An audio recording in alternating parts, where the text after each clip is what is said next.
राधे राधे। आज शुक्र प्रदोष व्रत की कथा कहेंगे। आप सभी पर भोले बाबा माता पार्वती मैया की कृपा सदैव बनी रहे, यही प्रार्थना करती हूँ।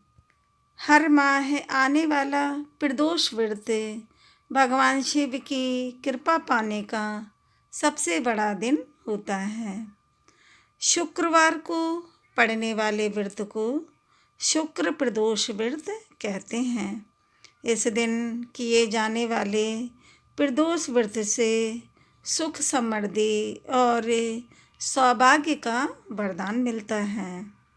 प्रदोष व्रत में पूजा शाम के समय प्रदोष काल में की जाती है।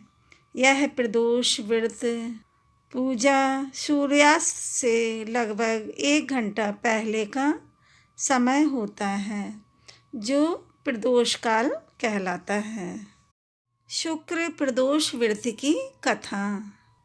एक नगर में 3 मित्र रहते थे, राजकुमार, ब्राह्मण कुमार और तीसरा धनिक पुत्र।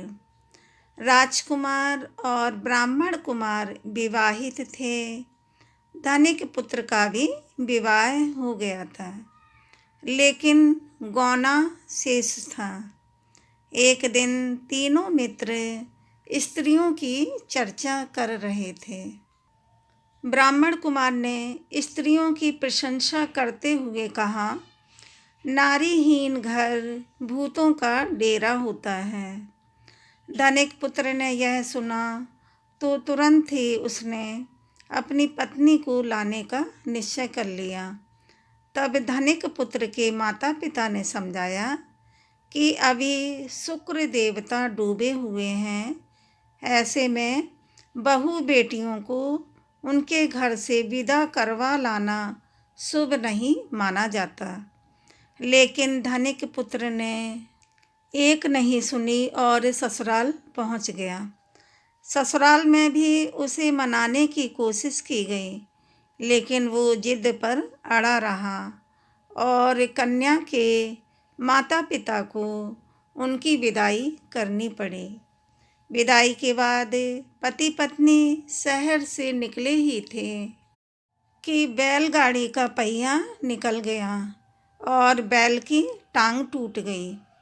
दोनों को चोट लगी, लेकिन फिर भी वो चलते रहे। कुछ दूर जाने पर उनका पाला डाकुओं से पड़ा, जो उनका धन लूटकर ले गए। दोनों घर पहुँचे। वहाँ धनिक पुत्र को सांप ने डस लिया। उसके पिता ने वैद्य को बुलाया तो वैद्य ने बताया कि वो 3 दिन में मर जाएगा। जब ब्राह्मण कुमार को यह खबर मिली तो वो धनिक पुत्र के घर पहुंचा और उसके माता पिता को शुक्र प्रदोष व्रत करने की सलाह दी और कहा कि इसे पत्नी सहित वापस ससुराल भेज दें। धनिक ने ब्राह्मण कुमार की बात मानी और ससुराल पहुंच गया, जहां उसकी हालत ठीक होती गई। यानी शुक्र प्रदोष व्रत के महात्म्य से सभी घोर कष्ट दूर हो गए।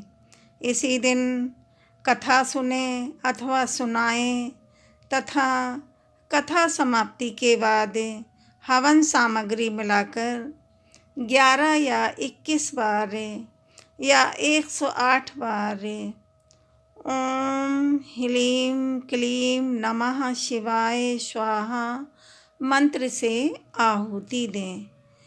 नहीं तो श्री शिवाय नमस्तुभ्यं का 11, 21, 51 जितनी आपकी श्रद्धा हो मंत्र का जप करें। उसके बाद शिव जी की आरती तथा प्रसाद को सभी भक्तों में बांट दें और फिर स्वयं ग्रहण करें। उसके बाद भोजन करें और कहा जाता है कि शुक्रवार को प्रदोष व्रत सौभाग्य और दाम्पत्य जीवन में सुख समृद्धि, संपत्ति, धन लाभ सभी सुविधाएं भर देता है। यही कारण है कि आज के प्रदोष व्रत का काफ़ी खास माना जा रहा है, शुक्र प्रदोष व्रत का। शुक्रवार के दिन पड़ने वाले इस प्रदोष व्रत से सुख समृद्धि और सभी मनोकामनाएं पूरी हो जाती हैं। प्रेम से सभी भक्तों बोलो भोले बाबा माता पार्वती मैया की जय। आप लोग कमेंट में जय भोले बाबा लिखें और वीडियो को लाइक शेयर सब्सक्राइब करें। धन्यवाद।